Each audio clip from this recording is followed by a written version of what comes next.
Hey everyone, guess what? We're here with the dudes from Memory Entry. Memory Entry. If I said that wrong, yeah, it's just one of those days. Whatever. Keith, Armando, John, thank you all very much for taking time out of your night to come hang out and chat with little old me. Of course. Thank Thanks for you. having us. Thanks for having us. Great to be here, Tom. Thank you. Hell yeah. So you guys are a new band, new-ish band, not like yesterday or anything, but started in what, 23, is that right? Well, it's an interesting story to us and only us. No, I'm just kidding.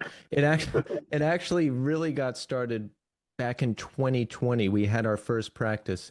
It was me and Armando and our original drummer, Chris. Chris wanted to jam. He just wanted us to get together and jam. So we did, and we started crafting out the first part of what would become the song Crawler, which was the first song on the EP. But it wasn't like serious. Armando, what were you like into it at first? I have to admit, I wasn't because I thought it was just a jam session thing. And at the time, I was in a relationship that was taking up a lot of time, and my podcast was really getting rolling. So I was just busy, and I didn't think I would do music again. It wasn't like a thing in my mind at that time. So I was like kind of secretly hoping it would just end. Armando, what did I, you think of it at the time? I did not think our intention was to make a real band, whatever that means. But yeah, we were just, kind of having fun, seeing what happened. We're old friends, so it was very easy to jam around kind of our shared musical interests, I think. But it was, yeah, that was kind of it. Yeah, we got together and it was like, wait, what should we do? I don't know. Wait, what band do we all like? Ink and Dagger. Done. So that Right. kind of guided the influence. Then the pandemic happened. Then we didn't do anything until August of 2021. And then we just slowly started piecing together the five songs that you hear on the EP that just came out now. For all of you out there, Our World is Going to Disappear is the EP. So you guys got hooked up with Mind Over Matter Records and Iodine Records. I think Mind Over Matter always does some really cool like vinyl with their stuff like that. I've been a fan of that dude for God. I mean, it have to be probably 15, 17 years now. Shit, he's been going that long. That's Yeah. wild. I was ignorant to that label, but I'm just having watched our vinyl process. Oh man, I'm a fan now. Yeah, I didn't know a lot about that label specifically before we got hooked up with them. Casey from Iodine Recordings hooked me up with Austin, and I'm so glad he did. I can't believe how good the vinyl turned out. And I remember showing John and Armando videos in the practice space. I think he was working on the Juliana Theory vinyl and he was like hand cutting stuff. And then when Austin posted a video of him like hand painting our records, like hand making them, I was like, "Oh my Silk God." screening He's everything. like Yeah. he's an artisan. So we are just really lucky to be able to work with him on this. Yeah, that's always been that's what I've always been fascinated with. I think I grew up in Michigan, but I was living in Michigan at the time when I was first introduced to him. There was a music festival, was it called Bled Fest, I think. And it was a one-day event, and they held it in this community center, and there were five stages, and you went into this room for this and you went into that room for this, and then it was wild, people everywhere. And in the hallway, it was like an old school or something. In the hallway were all these vendors, and I remember stopping and chatting with him and looking at some of the stuff that he had and just absolutely amazed at the like attention to detail that he put into it, and the quality that came out, because he doesn't, it's not mass produced. Like this is what he does and that's it. It's That's always cool. really cool. It is true artesian work. I just got the physical LPs in the mail today, and the color, just even the feel of the jacket, everything, all the work Austin has put into it, it's just amazing. I couldn't be happier. I'm actually having him on my podcast next month because I'm just so curious about the process, how he learned to do it. like watching that video of him in the garage with the scraper, like making the vinyl, I'm fascinated. I It's can show you how to silk screen, Keith. I Not may that take you well, up on that. that's going to be that all the next shirts you guys are going to screen print them yourself. Then you're going to be Yeah. like, fuck this. I'm done. This sucks. This is why we hire people. Yeah, the less I have to do, the better, always. For sure. How did Jon come into the mix? We were getting ready to record the EP in late 2023. 2023 is when things really kicked off. We agreed on the band name, we started grinding the songs, we recorded studio time in December before Chris went away for this month and a half trip he was going on to try to record 2 songs. Jon and I were in a band called The Darling Fire in 2023. And I remember we were on this epic drive from Athens back to New York City. And I remember telling him about memory entry. And I was like, this is my concept for the band. This is the vision I had. This is what it's going to be about. I showed him like a really shitty version of Crawler that I had recorded on the iPhone. And I was telling Jon about it. And, you know, I wanted to play with you still, Jon, because I was sad that the Darling Fire was ending because I loved playing together in that band. And I wanted to play Ending for together us, still. not necessarily We ending. Yeah, we knew that we were going to end up leaving that band because Jon had another band he was going to join or did join. I was going to focus on memory entry because the logistics were just too hard with the Darling Fire. They were in Atlanta and South Florida. Jon and I were up here in New York City, and just the cost and the logistics and going down there, it was like it wasn't going to be able to happen long term. We really tried to make it work. I really wanted to because I loved being in that band and playing in that band, but didn't work out. So then, you know, Jon and I stayed in touch, and there was we were playing a show at Bowery Ballroom up here, and our drummer our drummer was having problems with his apartment like the night before the show, and I was afraid. I was like afraid we were going to be playing this big show and he might not be able to make it. And so I called Jon and I was like, "Hey, let's say we needed someone within like 24 hours notice to play this show in 2 days or whatever it was. Do you think you could, or would you be able to?" And what did you say, Jon? I don't remember. Would you? I fully remember I was walking over to a friend's house up here in Queens, and contrary to your version of that, I have no recollection of you actually playing me anything when we were on tour. I remember it, you might have. Spoiler for that tour, I did 100% of the driving for that tour for various kind of sensible reasons, but it's not a sensible thing. So 14 hours. the Athens to New York haul was a lot. We may have anyway. But that day, you guys released Crawler, and I was walking around going, "Yeah," blasting it on repeat in my headphones like I do. And I think I sent you a text that was like, "Dude, this fucking rips." And you're like, "Hey, can I call you?" And I said, "Well, this is going to be good." And it was kind of exactly what I was expecting, but not. That was just like, I could tell from the text it was about to be a weird pitch, but it's like, "Hey, would you like to learn 5 songs you've never heard in a day and a half?" And I said, "Sure." But Just because I've always wanted to play Bowery Ballroom. I've lived in New York for coming up on 17 years, and that's like a bucket list venue for me. I'm still jealous. yeah, well, don't worry, we'll be back. But thankfully, Chris was able to play the show. He got the situation with his apartment situated just in time. We played the show, but eventually, you know, and yeah, I don't say this lightly. Once we played that show and started moving into writing new stuff, we had to find someone else. It just, you know, like when bands get started, like you're playing with your friends, you're playing with who's around, but it just wasn't going to work. And it was a really hard thing for me to have to do because we've known Chris for forever. I've known him since I'm 17. Armando has been friends with him for decades. But stylistically, we needed something else. And Chris has other stuff that he does too. He's like a filmmaker and he does like charity work in film. He's involved in a lot of different things, like maybe some photography. And a lot of projections. Projection, yeah. So like it wasn't matching up priority wise and style wise and everything else. So, I knew right away that I wanted to ask Jon, and thankfully he said yes.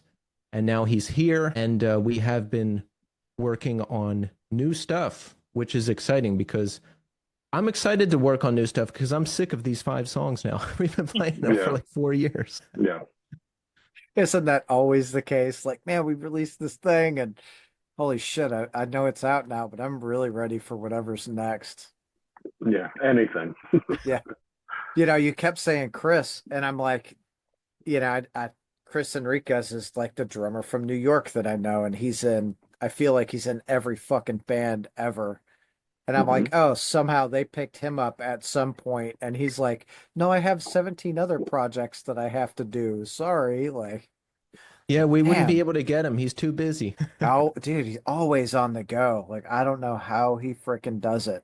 I always call him a man about town. I say, Chris, you're a real man about town because he's always doing something. I don't know how he has the energy for it, but Chris Rogie is our original drummer. We've known him for decades. I knew him growing up, and we actually tried to start a band when we were 17 or 18, and it didn't work out. And he got us together to do the original jam session. So he was there for writing the first EP, recording it, the first 2 shows, and then after the second show, we made the switch. Hell yeah. Wow. If it So makes are you feel any guys, better- go ahead. if it makes you feel any better, though, Chris Enriquez is inadvertently how I got the gig in the Darling Fire, which is how I met Keith. Sure. Of It's course a he very is. similar situation because they were going to play Vitus and somewhere in Pennsylvania. This was like a Thursday, and it was the next Friday. And I had never heard their record. Like, I knew that they were doing good things, and I had heard like little bits of it, but I didn't know their songs.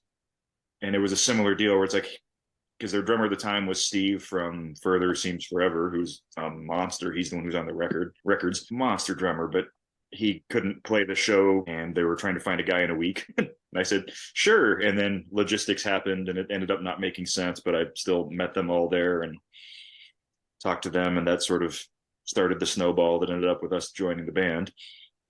So So John is if, the last minute drummer that everyone calls, dude. if We know you're good enough, so we need you to learn these 37 songs in the next 2.5 hours because yeah, that's when right. we go on. Like, fuck.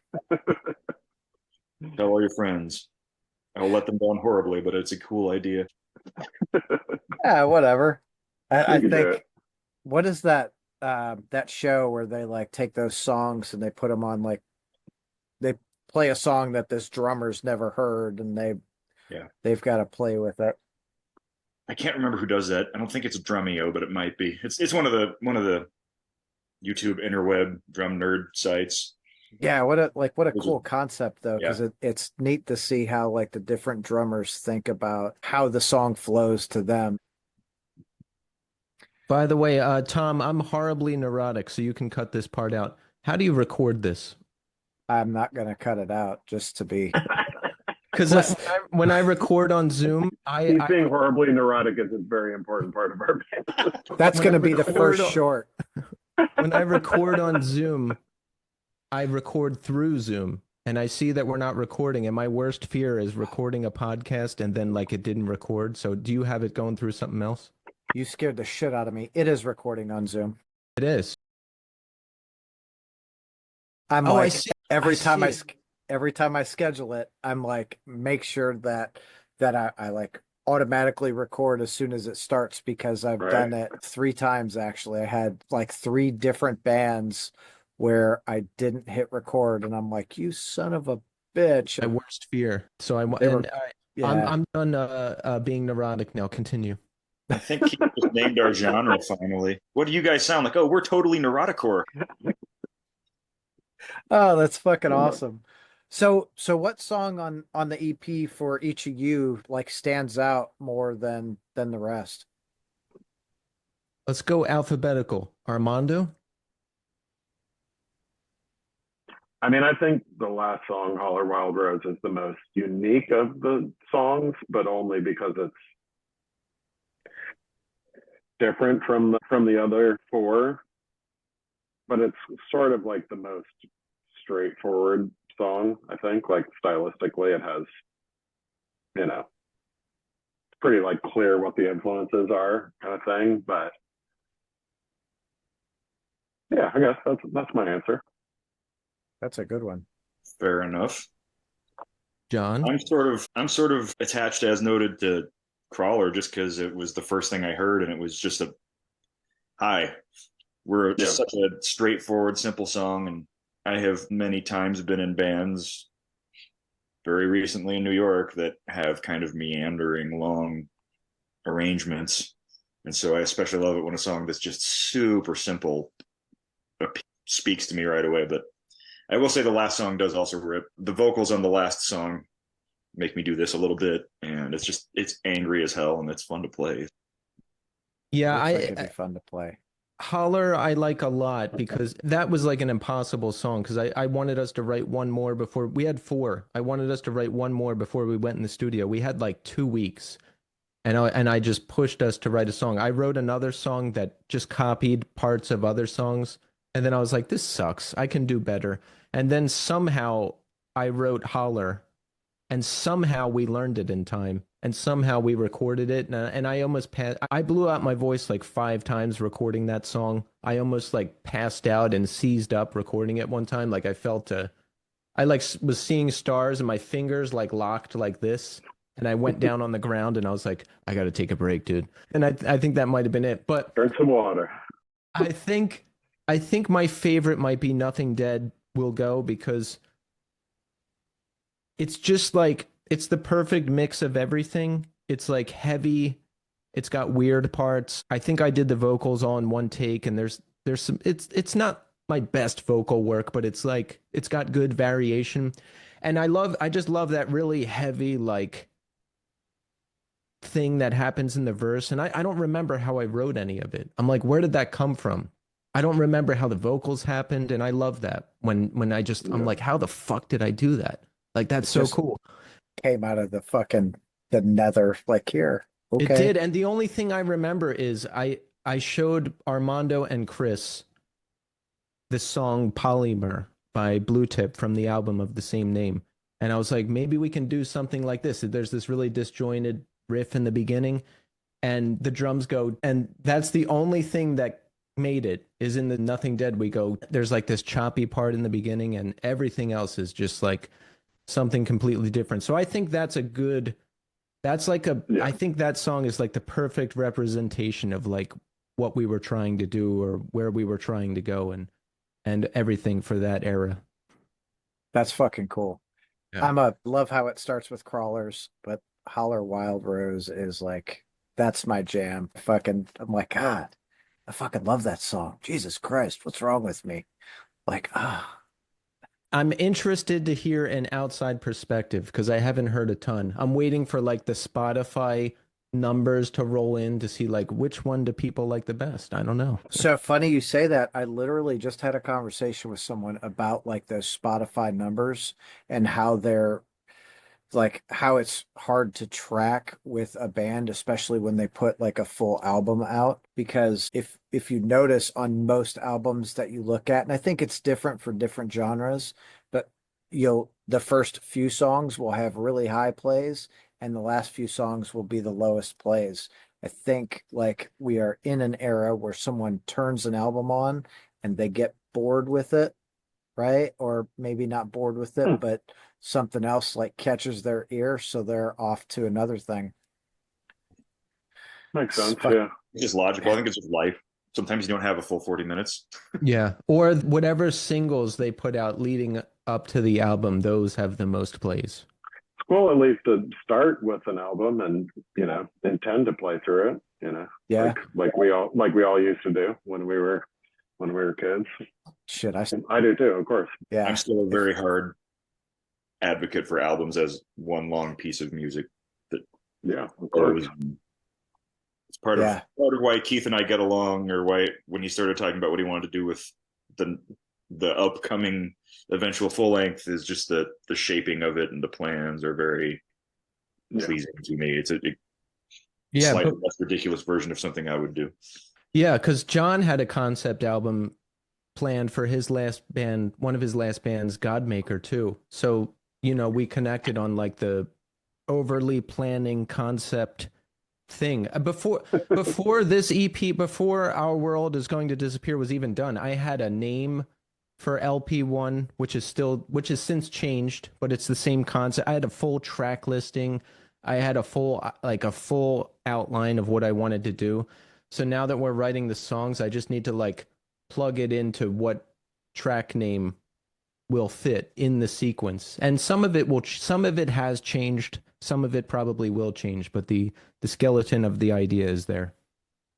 That's cool. So it's like a fucking outline. Like, okay, this is what we're doing. Yeah. I think Yeah, that's why. it's a So specific story, it's a specific concept, it's a specific outline. It's not completely set in stone, but we know where we are going. that's cool. That's why I think I've always been drawn to vinyl is you put it on from start and listen all the way through. And it's not just the musical like art. You have, that tangible art that you can look at and read the Yeah. lyrics and all that shit. I'm proud to say that I've turned my daughter onto that as well. So to Awesome. see that she puts that an album on and listens from start to finish, I'm like, fuck yeah, if I did nothing else in this world, I did that. That's Nice. awesome. So what like band for each of you that you saw live just blew your fucking mind? You went in with like mediocre expectations and just went, wow. Oh, that's a good question. Let me think. I always come back to I didn't know about the world of hardcore and metal and all this stuff before. I went to a house show. My friends were in a band called This Day Forward. They would throw an annual house show in the singer's house. So I went to that, and it was like 5 or 6 hardcore bands playing in the house, which, it's contained, it's intense, but I liked it, but I wasn't like into the music yet. Eventually I got into the music, and my friends took me to my first big hardcore show, which was like Converge, Turmoil, For the Love of, Dillinger Escape Plan. Oh, you I poor thing. What a terrible first show. I had no idea what to expect. Everyone was just like, "Hey, Dillinger's playing. They're good." I was right up front. They started playing, and the place exploded. Like Ben was swinging his guitar 3 centimeters from my face. 2 guys dressed as clowns were just pummeling people. There was blood on the ground. People were stage diving. This wasn't Slipknot. I was absolutely terrified. Because I had no idea what to expect, and I was like scared for my life. So I was hooked ever since then. So whenever that's got to be the single most intense musical experience of my life, way back in 1998. That's a good one. I'm not topping that son of a bitch. John, what about you? Since we're going backwards now. Yeah. Nice. I just started an entire explanation. Forgot I had you on mute, so I didn't cough at you.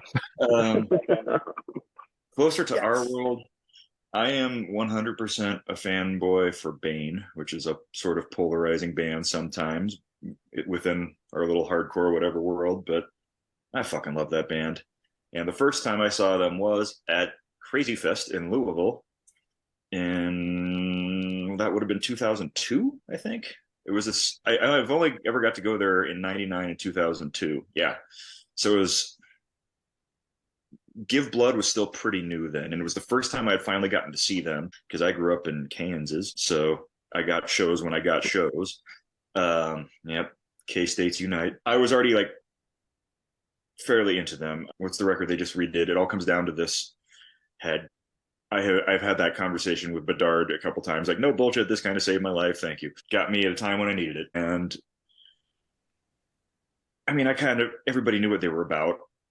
Very positive thing. But I remember 2 things. I remember that Zach, who I had not seen on stage in person yet, I think he maybe still had the dreads. He definitely still had the big corduroy Jinko looking motherfuckers on back then.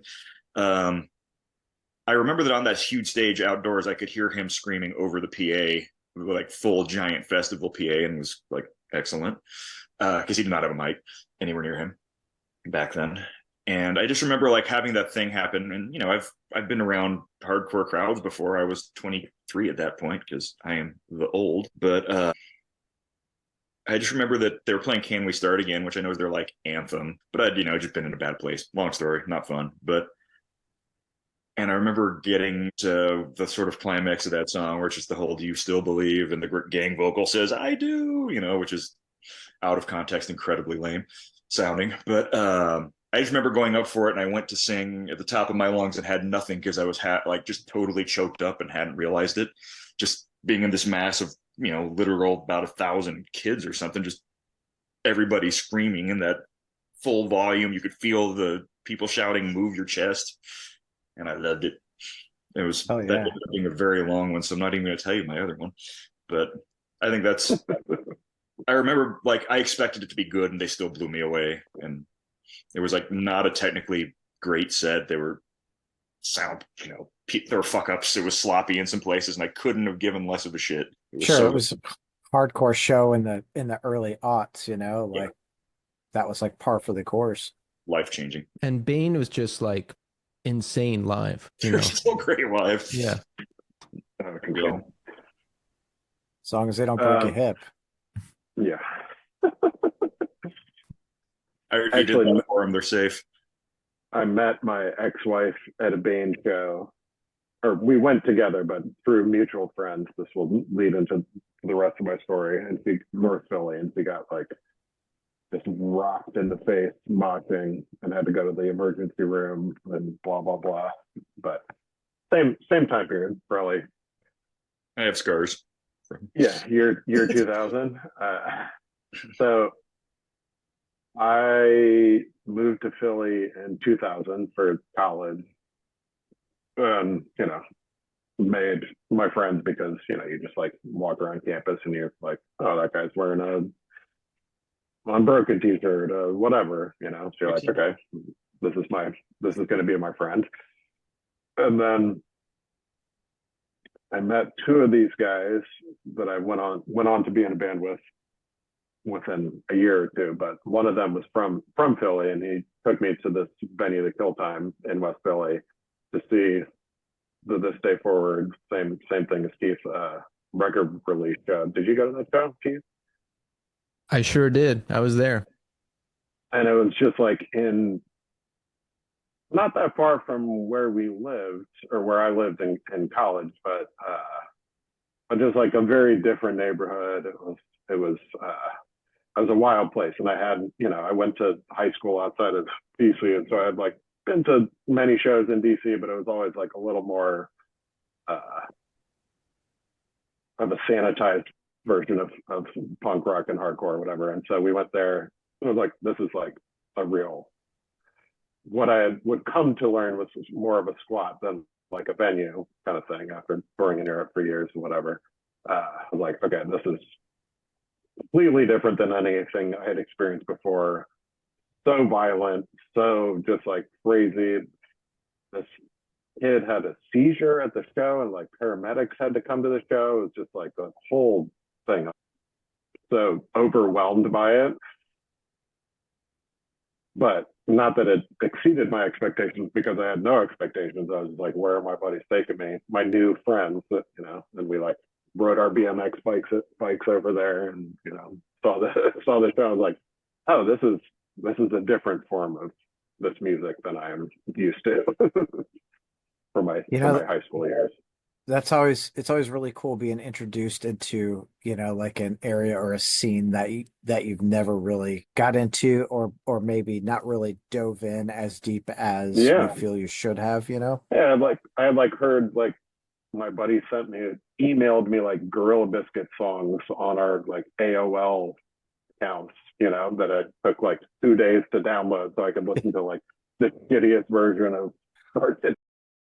Like, get off the fucking phone. I'm downloading something, you son of a bitch. I didn't know a This Day Forward show was an intro for you like that, Armando. That's cool. Yeah. I mean, I had like listened to other hardcore at that time, but I had never seen a proper, that kind of hardcore band. Yeah. Like I had heard Converge, but I'd never seen them live. I'd never, you know, that kind of thing. Right.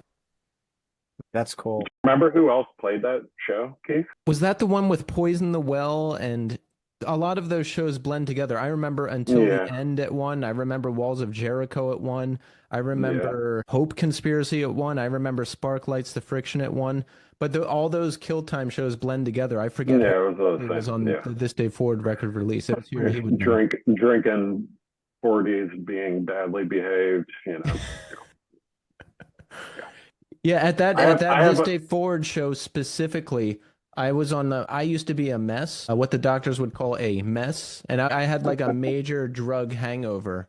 Like then I went to the show the next day, and I was like a mess. It was yeah, that's what I was up to at the time. I still have a hoodie that I bought at that show in my garage in like a bin with all my other hoodies that no longer fit me. Really? We got to go get Oh yeah, that. yeah. What are you going to do with it? That's the question. I don't know. Can't get rid of it.